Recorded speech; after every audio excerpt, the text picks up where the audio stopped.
Hello my dear friends, चलिए आज हम बात करते हैं। तो गुड मॉर्निंग आशुतोष, अभिषेक, गुड मॉर्निंग। तो चलिए आज हम बात करते हैं बायोलॉजी के महत्वपूर्ण चैप्टर के बारे में। तो बायोलॉजी बाह्य निषेचन और आंतरिक निषेचन, बाह्य निषेचन और आंतरिक निषेचन के बारे में आप लोग 10 मिनट टाइम दीजिए। 10 मिनट में आप लोगों को पूरे डिटेल के साथ हम बताएंगे आखिर बाह्य निषेचन और आंतरिक निषेचन। बहुत तरह के कमेंट्स आते हैं कि बाह्य निषेचन और आंतरिक निषेचन क्या होते हैं।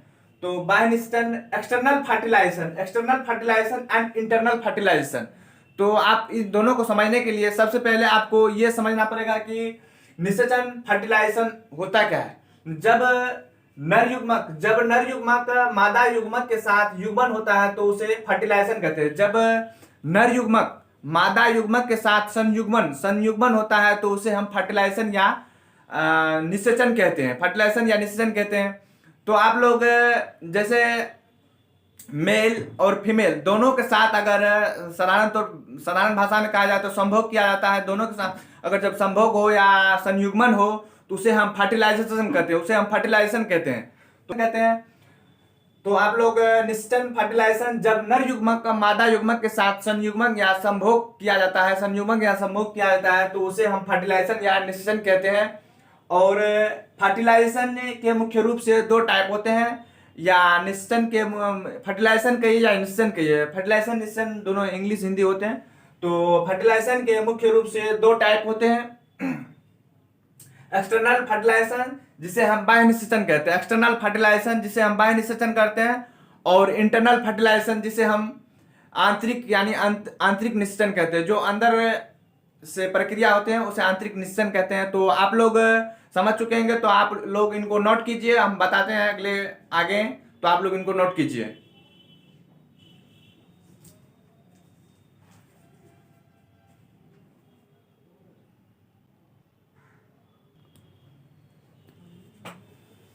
तो बाह्य निषेचन और आंतरिक निषेचन बता चुके थे। तो चलिए अब बात करते हैं बाह्य निषेचन, एक्सटर्नल फर्टिलाइजेशन क्या होता है। एक्सटर्नल फर्टिलाइजेशन क्या होता है, तो जब निषेचन की क्रिया शरीर के बाहर, जब निषेचन की क्रिया शरीर के बाहर होता है तो उसे हम एक्सटर्नल फर्टिलाइजेशन कहते हैं या बाह्य निषेचन कहते हैं। जब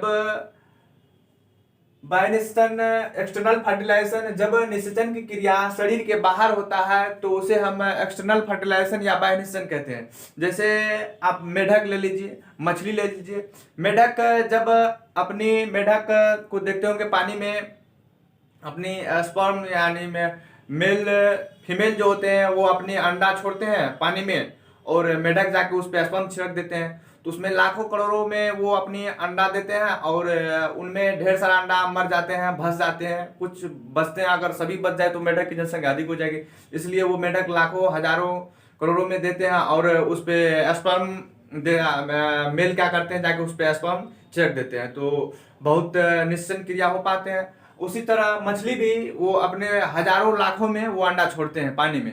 तो आप लोग आंतरिक निश्चन इंटरनल फर्टिलाइजेशन के बारे में कहते हैं। आंतरिक निषेचन इंटरनल और एक्सटर्नल, एक्सटर्नल इंटरनल। तो इंटरनल के बारे में हम बात करते हैं। तो इंटरनल के बारे में जब निषेचन की क्रिया शरीर के अंदर होता है, जब निषेचन की क्रिया शरीर के अंदर होता है तो उसे हम यानी इंटरनल फर्टिलाइजेशन कहते हैं। इंटरनल फर्टिलाइजेशन या उसे आंतरिक निषेचन कहते हैं। तो इंटरनल फर्टिलाइजेशन में जैसे हो गया मनुष्य, गाय, भैंस, बकरी इटीसी। तो मनुष्य जब अपनी प्रक्रिया करते हैं तो वो इंटरनल फर्टिलाइजेशन होते हैं, जो संभोग या संयुग्मन करते हैं। मेल और फीमेल दोनों आपस में संयुग्मन करते हैं तो उसे हम क्या कहते हैं, इंटरनल फर्टिलाइजेशन कहते हैं। तो इंटरनल फर्टिलाइजेशन आप लोग समझ चुके होंगे। इंटरनल फर्टिलाइजेशन एक्सटर्नल फर्टिलाइजेशन कहते हैं। और जब निषेचन की क्रिया शरीर के अंदर, निषेचन की क्रिया जब भी शरीर के अंदर होता है, कोई भी ऐसे वस्तु जो शरीर के अंदर प्रक्रिया करते हैं तो उसे हम इंटरनल फर्टिलाइजेशन कहते हैं। जो भी जीवधारी प्राणी होंगे जो क्या कहते हैं शरीर के अंदर प्रक्रिया करते हैं तो उसे हम इंटरनल फर्टिलाइजेशन कहते हैं। जो जीवधारी प्राणी होंगे और जो बाहर में प्रक्रिया करते हैं, जैसे में हो गया मेढक, मछली, तो ये बाहर प्रक्रिया करते हैं तो इसे हम एक्सटर्नल फर्टिलाइजेशन कहते हैं। तो आप लोग अच्छे से समझ चुके होंगे। तो आप लोग जिनको समझ में नहीं आए होंगे तो वो कमेंट में जरूर कमेंट कीजिएगा और लाइक एवं सब्सक्राइब कीजिएगा। तो बने रहिए आप यूट्यूब चैनल के साथ। तो जय हिंद, जय भारत।